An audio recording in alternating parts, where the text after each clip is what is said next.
Hi dear friends, Assalamu alaikum.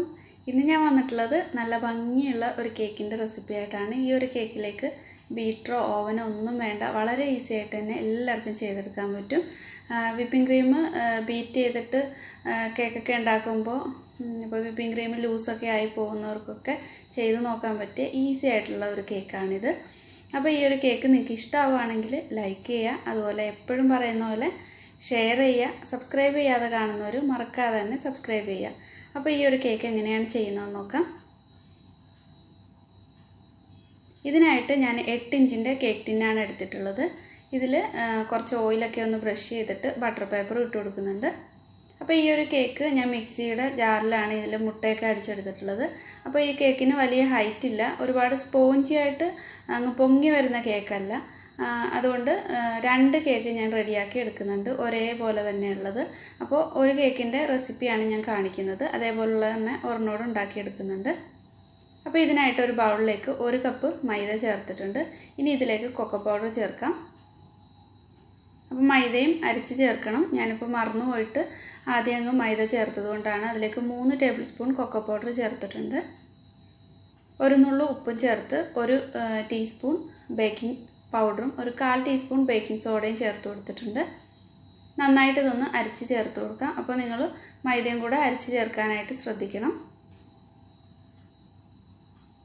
ഈ cocoa പൗഡറിലൊക്കെ നന്നായിട്ട് കട്ടയുണ്ടാവും, അപ്പോൾ നല്ലപോലെ തന്നെ അരിച്ച് ചേർക്കണം. ഒരു 2-3 തവണ അരിച്ചെടുക്കുകയാണെങ്കിൽ അത്രയും നല്ലത്. ഇനി ഇത് ഞാനൊരു വിസ്ക് ഉപയോഗിച്ചിട്ട് നന്നായിട്ടൊന്ന് മിക്സ് ചെയ്ത് കൊടുക്കുന്നുണ്ട്. ബേക്കിംഗ് പൗഡറും ബേക്കിംഗ് സോഡയും അതുപോലെ ഉപ്പും കൊക്കോ പൗഡറും ഒക്കെ നന്നായിട്ട് തന്നെ ഒന്ന് മിക്സാക്കി കൊടുക്കാം.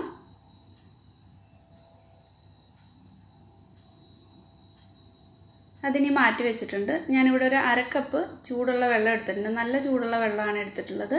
അതിലേക്ക് 1 ടീസ്പൂൺ കോഫി ഒന്ന് നന്നായിട്ടൊന്ന് മിക്സ് ആക്കിയിട്ട് മാറ്റി വയ്ക്കാം.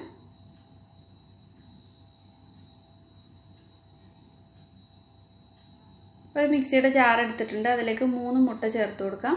തണുപ്പില്ലാതെയാണ് മുട്ട എടുക്കേണ്ടത്. അതിലേക്ക് വാനില പൗഡറാണ് ചേർത്തിട്ടുള്ളത്, അല്ലെങ്കിൽ വാനില എസൻസ് 1 ടീസ്പൂൺ ചേർത്ത് കൊടുത്താൽ മതി. ഇനി ഇതിലേക്ക് 1 കപ്പ് പൊടിച്ച പഞ്ചസാര ചേർത്തിട്ട് നന്നായിട്ട് അടിച്ചെടുക്കാം.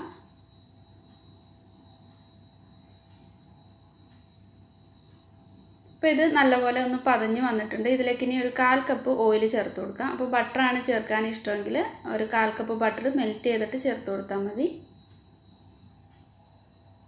അതും നന്നായിട്ടൊന്ന് അടിച്ചെടുത്തിട്ടുണ്ട്. ഇനി ഇത് മൈദയുടെ മിക്സിലേക്ക് ചേർത്ത് കൊടുക്കാം. ഇതിലേക്ക് ഇനി ആ ചൂടോടെ ഒരു ചെറിയ ചൂടോടെ തന്നെ ചേർക്കുന്നുണ്ട് കോഫി ചേർത്തിട്ടുള്ള ആ വെള്ളം. നന്നായിട്ട് എന്നിട്ട് കട്ടയില്ലാതെ മിക്സ് ചെയ്ത് കൊടുക്കാം. അപ്പോൾ നിങ്ങളുടെ അടുത്ത് ഈ ഒരു വിസ്ക് ഇല്ലെങ്കിൽ ഫോർക്ക് ഉപയോഗിച്ചിട്ട് വേണമെങ്കിലും ചെയ്തെടുക്കാം, അല്ലെങ്കിൽ സ്പൂണായാലും കുഴപ്പമില്ല, അല്ലെങ്കിൽ ഒരു തടിയുടെ തവി വെച്ചിട്ട് വേണമെങ്കിലും ഈസി ആയിട്ട് ചെയ്തെടുക്കാൻ പറ്റും. ഇനി ഈ ബാറ്റർ കേക്ക് ടിന്നിലേക്ക് ഒഴിച്ചു കൊടുക്കാം.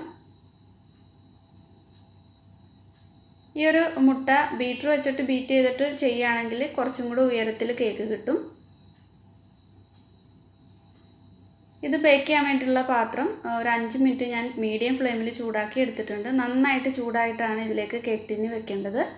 ഇനി ഇതൊരു 30-35 മിനിറ്റ് ബേക്ക് ചെയ്തെടുക്കാം. ഒരു മീഡിയത്തിനും ലോയ്ക്കും ഇടയിലാക്കി വെച്ചിട്ട് ഓവനിലാണെങ്കിൽ 180 ഡിഗ്രിയിൽ 35 മിനിറ്റ്സ് ബേക്ക് ചെയ്തെടുത്താൽ മതി. ഇപ്പോൾ ഒരു 30 മിനിറ്റ്, ഒരു 35 മിനിറ്റ് ഒക്കെ ആയിട്ടുണ്ട്. കേക്ക് നന്നായിട്ട് തന്നെ പൊങ്ങി വന്നിട്ടുണ്ട്. ഇനി ഒരു സ്ക്യൂറോ അല്ലെങ്കിൽ ടൂത്ത് പിക്കോ വെച്ചിട്ട് ചെക്ക് ചെയ്യാം. നന്നായിട്ട് തന്നെ ബേക്ക് ആയിട്ടുണ്ട്. ഇനി ഇത് തണുക്കാനായിട്ട് വെക്കാം. ഇപ്പോൾ കേക്ക് ഞാൻ അതേപോലുള്ള 2 കേക്ക് ചെയ്തിട്ടുണ്ട്. ആദ്യം ചെയ്തതുപോലെ തന്നെയാണ് രണ്ടാമത്തതും ചെയ്തിട്ടുള്ളത്. ചോക്ലേറ്റ് ഗനാഷ് റെഡിയാക്കി വെച്ചിട്ടുണ്ട്. ഞാൻ ഇന്നലെ രാത്രി ചെയ്ത് വെച്ചിട്ടുള്ളതാണ്. ഇതിൻ്റെ റെസിപ്പി ഡീറ്റെയിൽ ആയിട്ട് ഞാൻ ഇതിനു മുമ്പ് അപ്ലോഡ് ചെയ്തിട്ടുണ്ട്. അപ്പോൾ കാണാത്തവർക്കായിട്ട് ലിങ്ക് ഡിസ്ക്രിപ്ഷനിൽ കൊടുക്കാം. ഇത് 250 ഗ്രാം ചോക്ലേറ്റും ഒരു 125 ml വിപ്പിംഗ് ക്രീമും കൂടെ മിക്സ് ചെയ്തെടുത്തിട്ടുള്ള ഗനാഷാണ്. ആദ്യത്തെ പീസ് കേക്ക് വെച്ചിട്ട് ഷുഗർ സിറപ്പ് കൊണ്ടൊന്ന് നനച്ച് കൊടുക്കുന്നുണ്ട്. അപ്പോൾ ഈ കേക്ക് കട്ട് ചെയ്തൊന്നും എടുക്കുന്നില്ല, 2 കേക്ക് 2ആയിട്ട് തന്നെയാണ് വെച്ച് കൊടുക്കുന്നത്. ചോക്ലേറ്റ് ഗനാഷ് നന്നായിട്ട് ഒന്ന് സ്പ്രെഡ് ചെയ്ത് കൊടുക്കുന്നുണ്ട്.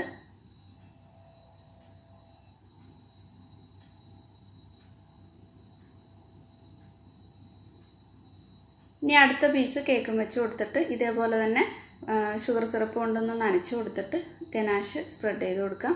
അപ്പോൾ മുകളിലത്തെ കേക്കിൽ നിന്ന് കുറച്ച് ഞാനൊന്ന് കട്ട് ചെയ്ത് മാറ്റുന്നുണ്ട്. നമുക്കവിടെ ജെല്ലി ഒന്ന് ഫില്ലാക്കാൻ വേണ്ടിയിട്ടാണ്. അപ്പോൾ ഞാൻ സൈഡൊക്കെ നന്നായിട്ടൊന്ന് ഗനാഷ് ഒന്ന് ആ ഗ്യാപ്പൊക്കെ ഒന്ന് അടച്ചു കൊടുക്കുന്നുണ്ട്.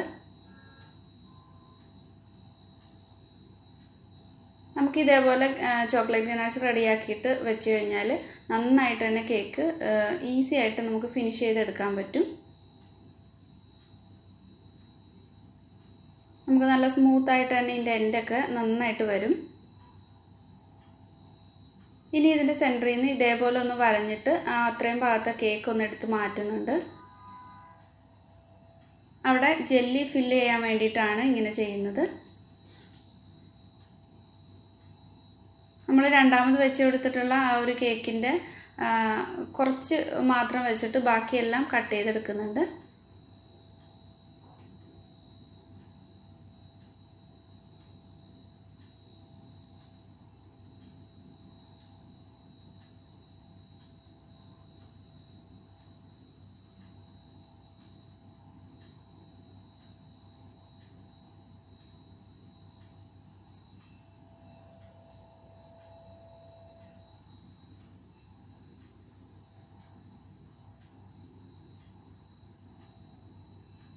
ഇനി ഇതിൻ്റെ സെൻറ്ററിലും ഒന്ന് ഗനാഷൊക്കെ ഒന്ന് സ്പ്രെഡ് ചെയ്ത് കൊടുക്കുന്നുണ്ട്. അപ്പോൾ ഒന്ന് നന്നായിട്ടൊന്ന് കേക്കിൻ്റെ പൊടിയൊക്കെ ഉണ്ടെങ്കിൽ ഒന്ന് മാറ്റിയെടുക്കാം.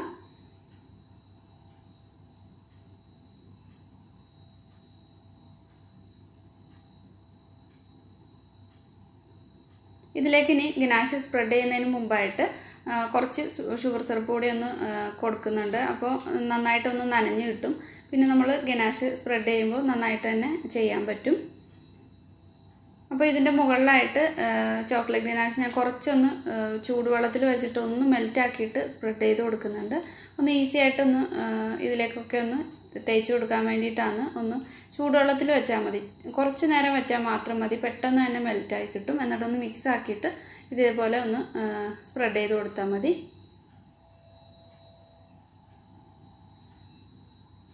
ഇതിനി ഫ്രിഡ്ജിലേക്ക് വെക്കാം.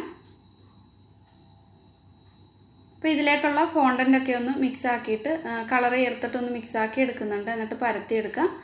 അപ്പോൾ ഇതിൻ്റെ റെസിപ്പി ഞാൻ ഇതിനു മുമ്പ് അപ്ലോഡ് ചെയ്തിട്ടുണ്ട്. മാഷ്മെല്ലോ വെച്ചിട്ട് ചെയ്യുന്നതും അതുപോലെ അല്ലാതെ നമുക്ക് ഈസി ആയിട്ട് ചെയ്തെടുക്കാൻ പറ്റിയ 2 ഫോണ്ടൻറ്റിൻ്റെ റെസിപ്പിയും അപ്ലോഡ് ചെയ്തിട്ടുണ്ട്. അപ്പോൾ കാണാത്തവർ കണ്ടു നോക്കുക. ഡിസ്ക്രിപ്ഷനിൽ അതിൻ്റെ ലിങ്ക് കൊടുക്കുന്നുണ്ട്. അപ്പോൾ ഒരു ഡോളിനെ ഇതിൻ്റെ മുകളിലായിട്ട് വെക്കുന്നുണ്ട്. അപ്പോൾ ഡോളിനുള്ള ഉടുപ്പൊക്കെയാണ് ചെയ്തെടുക്കുന്നത്. അപ്പോൾ ഞാൻ റെഡ് കളർ വെച്ചിട്ടാണ് അതിൻ്റെ ഒരു ഉടുപ്പിൻ്റെ മുകൾ ഭാഗം ചെയ്തെടുക്കുന്നത്. എൻ്റെ അടുത്ത് ഫോണ്ടൻറ്റിൻ്റെ ഒറ്റ ടൂൾസും ഇല്ല. ഞാൻ ഇതേപോലെ ഒരു സ്പൂണിൻ്റെ ബാക്ക് വെച്ചിട്ടാണ് അതിനൊന്ന് ഷേപ്പ് ചെയ്ത് കൊടുക്കുന്നത്.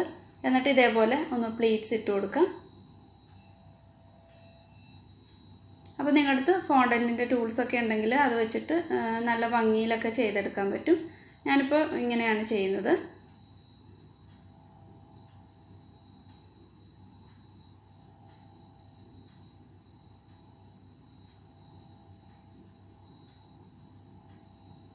ഇതൊക്കെ നിങ്ങളുടെ ഐഡിയ അനുസരിച്ചിട്ടൊക്കെ ചെയ്തെടുക്കുക.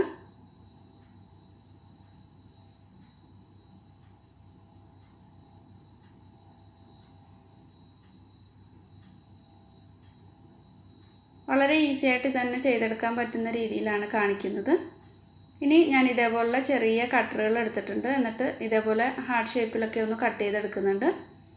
അപ്പോൾ നിങ്ങളുടെ അടുത്ത് ജെൽ ഫുഡ് കളർ ഗ്രീൻ കളറിലുണ്ടെങ്കിൽ ഫോണ്ടനിൽ ഒന്ന് ചേർത്തിട്ട് ഇതേപോലെ ചെയ്തിട്ട് നമുക്ക് മരത്തിലൊക്കെ ഇലകളായിട്ടൊക്കെ വെച്ച് കൊടുക്കാൻ പറ്റും.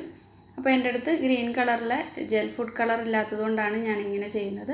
പിന്നെ ഇതൊരു ബാസ്ക്കറ്റാണ്.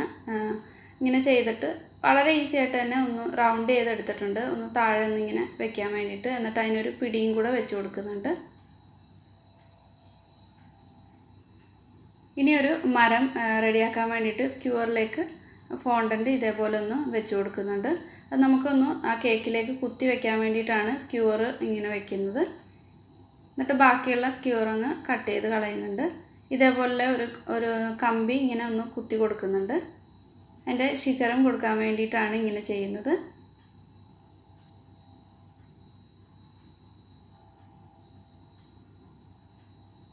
അവിടെ ഇതേപോലെ തന്നെ ഫോണ്ടൻ്റ് ഒന്ന് വെച്ച് കൊടുക്കാം.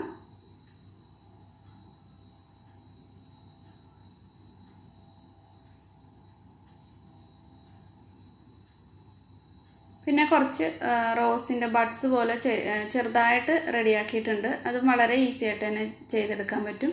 ഇതേപോലെ ചെറിയ പീസ് നീളത്തിലെടുത്തിട്ട് ഇങ്ങനൊന്ന് ചുരുട്ടി കൊടുത്തിട്ട് അതിൻ്റെ എൻഡ് ഒന്ന് കൈകൊണ്ട് പ്രസ് ചെയ്തെടുത്തു കഴിഞ്ഞാൽ ചെറിയൊരു റോസിൻ്റെ ബഡായിട്ട് വരും. അതും ചെയ്തെടുത്തിട്ടുണ്ട്. ഇതൊക്കെ ഒന്ന് ഡ്രൈ ആവാനായിട്ട് വെക്കണം.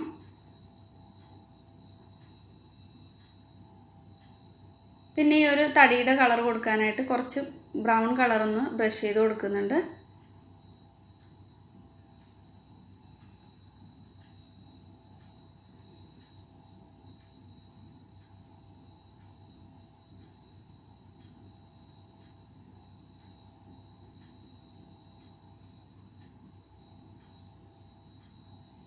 അതിലേക്ക് ഈ ഹാർട്ട് ഷേപ്പിലൊക്കെ കട്ട് ചെയ്തിട്ടുള്ളത് ഇങ്ങനെ ഒന്ന് വെച്ച് കൊടുക്കുന്നുണ്ട്. അപ്പോൾ നിങ്ങളുടെ ഗ്രീൻ കളർ ഉണ്ടെങ്കിൽ ആ ഒരു കളറിൽ ചെയ്തിട്ട് ഇതേപോലെ ഒട്ടിച്ചു കൊടുത്താൽ മതി.